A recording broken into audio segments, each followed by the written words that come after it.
Hey everybody, welcome to the video. It's Wednesday, May 19th, and we're breaking down this 12-game main slate that we have over on DraftKings today. And we have lots of good pitching options today, pretty much a bunch of aces and number 2 guys for the most part. And we have lots of good bats as well. So it should be a fun one. I am looking forward to it. I'm sure you guys are as well.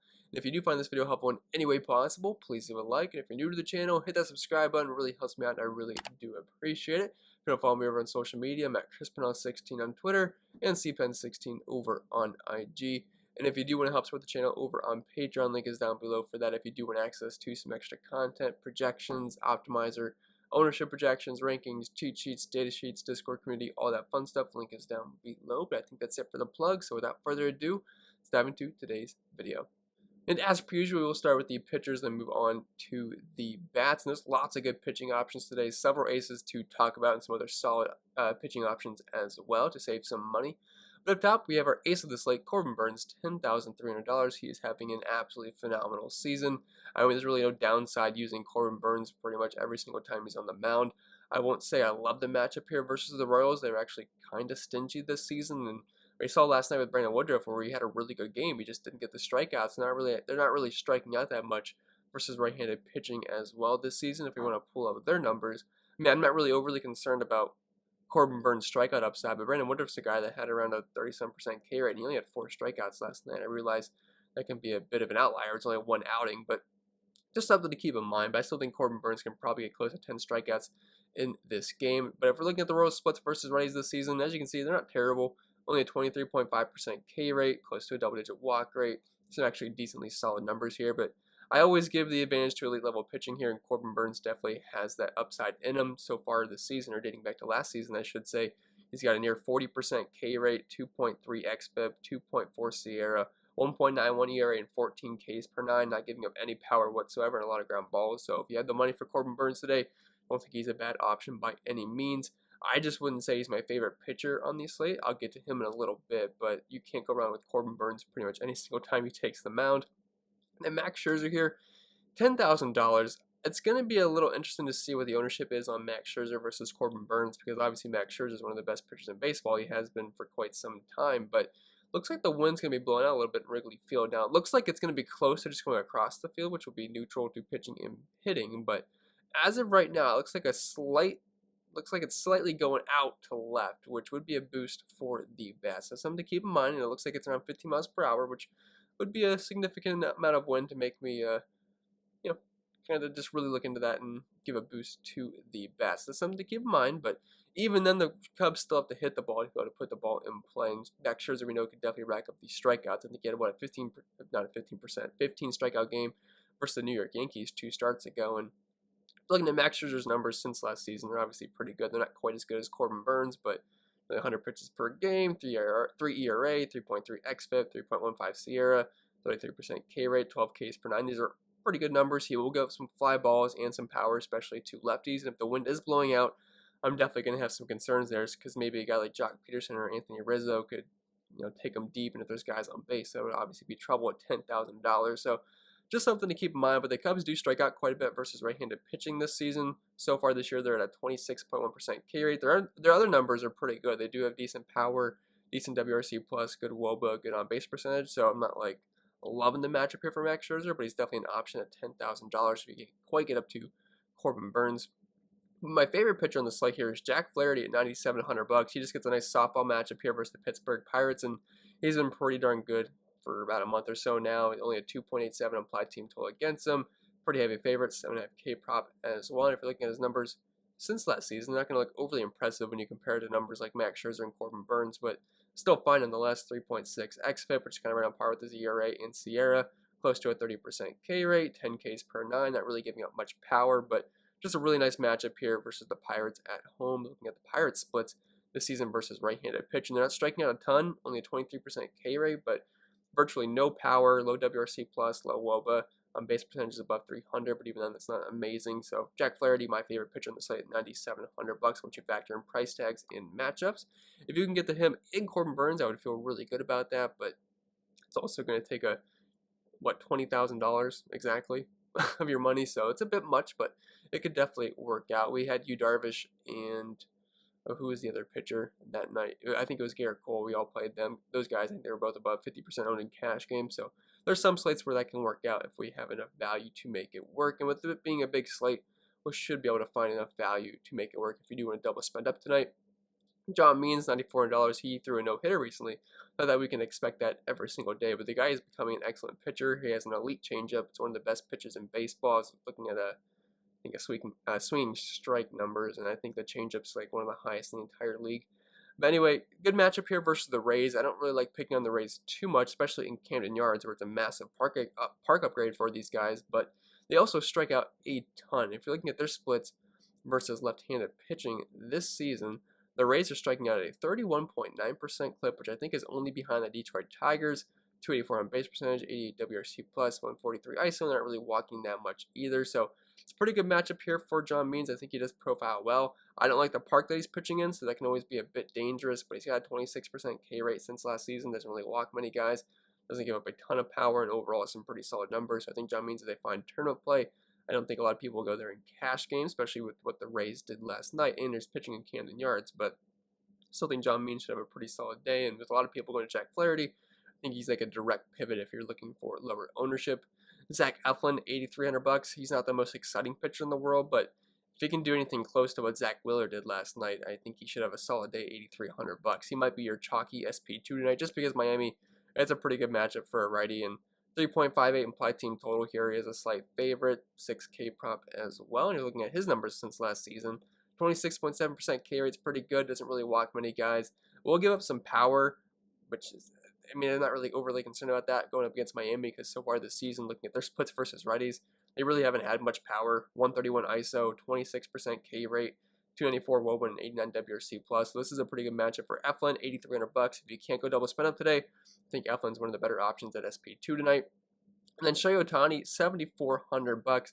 He's one of the most exciting players in baseball, if not the most exciting. I think he's got, 14 homers? I think he's homered 2 days in a row now.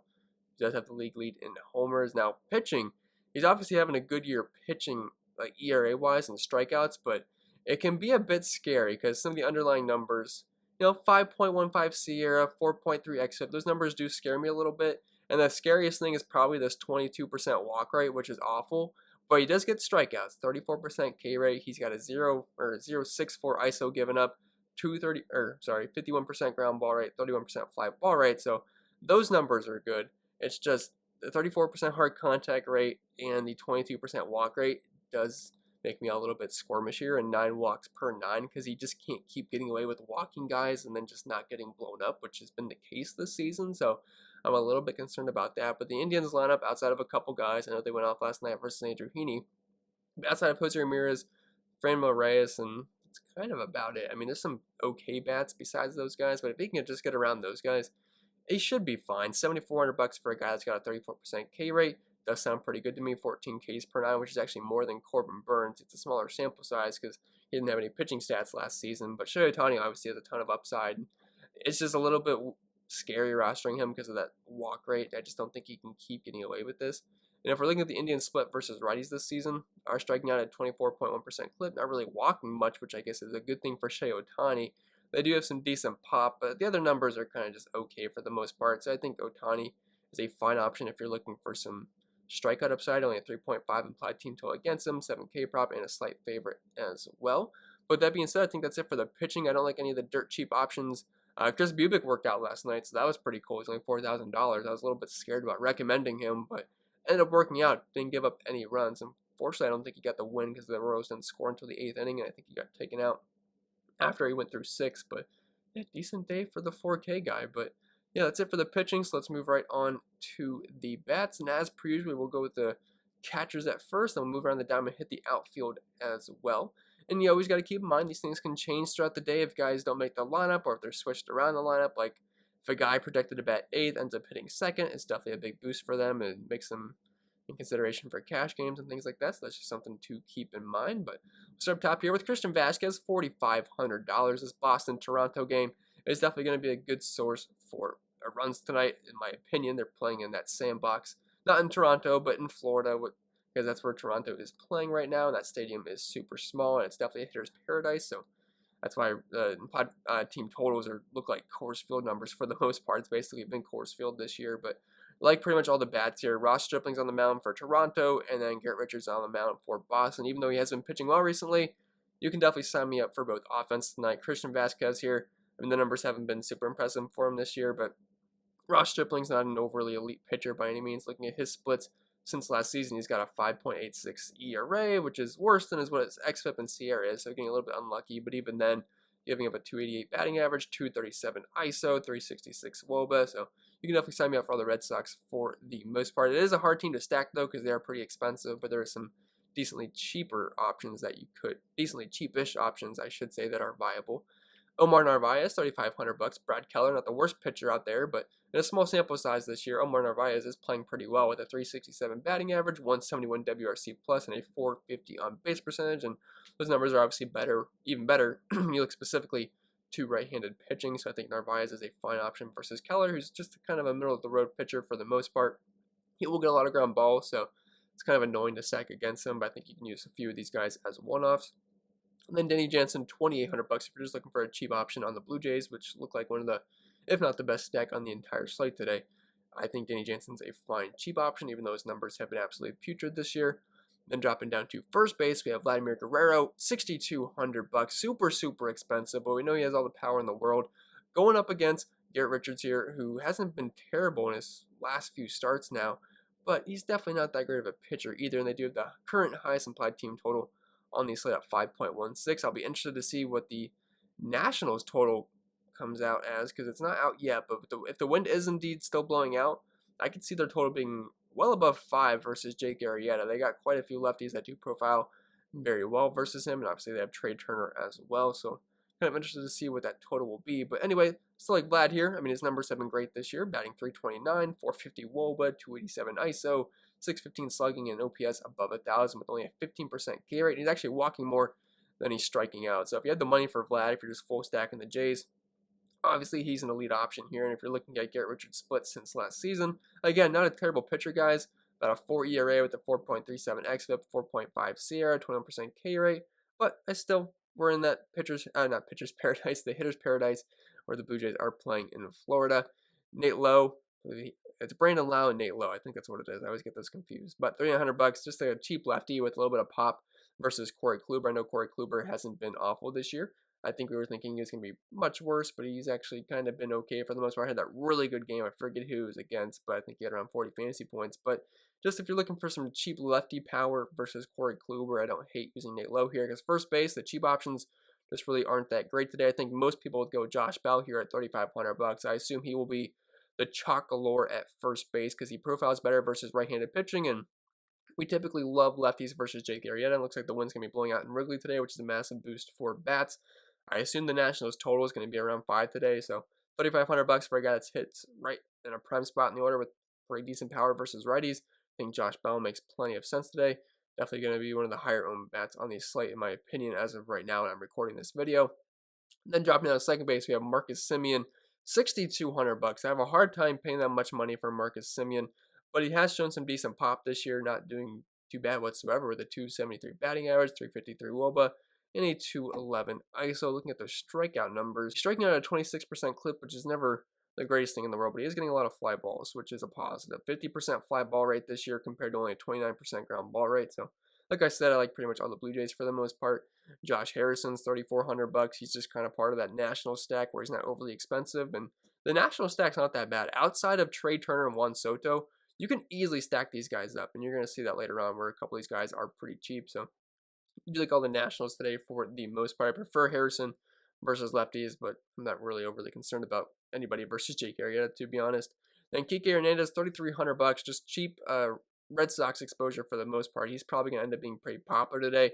They do have a total close to 5 here, and Stripling will give up power to both sides of the plate. So, like Kike quite a bit, $3,300 seems a bit too cheap for me. He's also eligible in the outfield as well, so that dual position eligibility typically will increase ownership as well.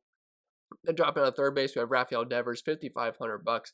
If you have the money for him, he's probably the best Red Sox play tonight, just because he's got so much upside versus right-handed pitching, and Stripling's not that great, like I mentioned so many times already. And so far this season, he's got close to a 300 ISO and a 600 slugging, and Obviously, elite numbers versus right-handed pitching, so I obviously love Devers tonight at $5,500. Kevin Biggio, $4,500. Hits near the bottom of the order, kind of like the middle to the bottom portion of the order. But if you're just looking for cheaper Blue Jays exposure, the price tag's not going to kill you at $4,500. Now his numbers are terrible this year. He's striking out a ton.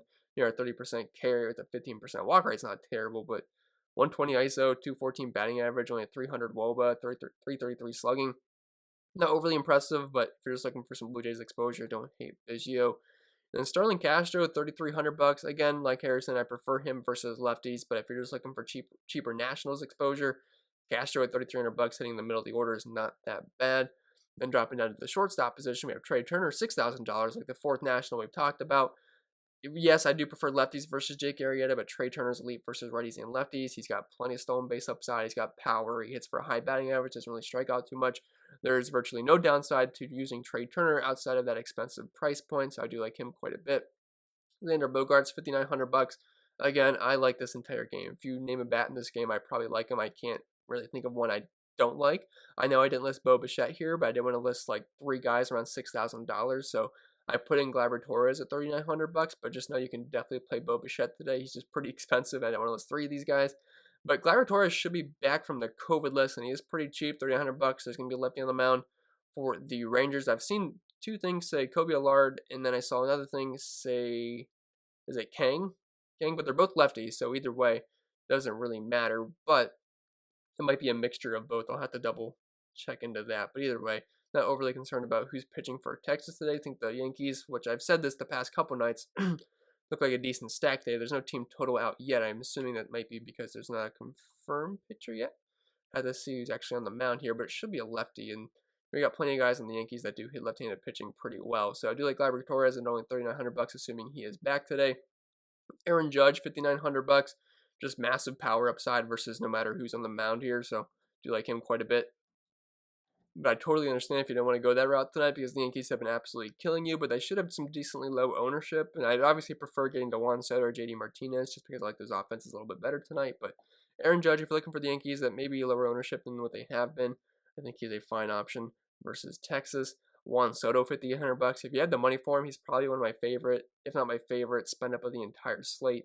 The wind should be blowing out in Wrigley. You get a nice lefty-on-righty matchup here versus Jake Arrieta, which Jake Arrieta has historically been struggling versus left-handed bats. So, love Juan Soto here. I mean, probably one of the top home run calls in the entire slate. Love Juan Soto tonight if you had the money for him. JD Martinez, $5,700. He's been great versus righties and lefties. And Ross Stripling's a guy that gives up power to both sides. So I think JD is fine if you had the money for him. If you are stacking the Red Sox, it's kind of simple as this. If you're stacking the Yankees, you use Judge. If you're stacking the Nationals, you use Soto. If you're stacking the Red Sox, use JD Martinez. If you're playing cash games, I'm probably going to get to Juan Soto. Teoscar Hernandez, $5,100. His price is getting up there, but so are all the Blue Jays for the most part because I think DraftKings realize they're playing in mini Coors Field there. So I like Teoscar Hernandez. I like him versus righties and lefties, but you can sign me up for all the Blue Jays. The same goes for Randall Grichuk, hitting in the middle of the order, $4,700. Again, just give me the entire Blue Jays offense here. I don't really care who it is. You are all viable options to me. Christian Yelich, he returned yesterday, $4,600. I don't love picking on Brad Keller. He's not the worst pitcher on there, and that high ground ball rate does get a bit annoying.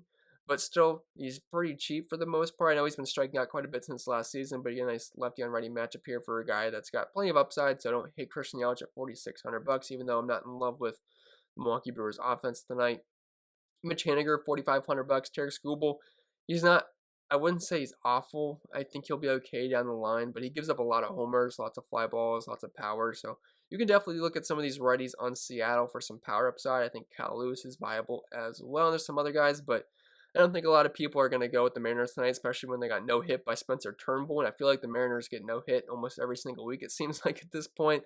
I think Plesac almost had a no-hitter versus them recently, then there was the one earlier in the season, so I can't imagine much people will go with Seattle, but they do have a decent 4.64 implied team total tonight, so if you're looking for a decent contrarian stack here with some homer upside versus a guy that gives up a lot of power, you don't hate the Mariners just as a complete contrarian stack. Play them after a no-hitter.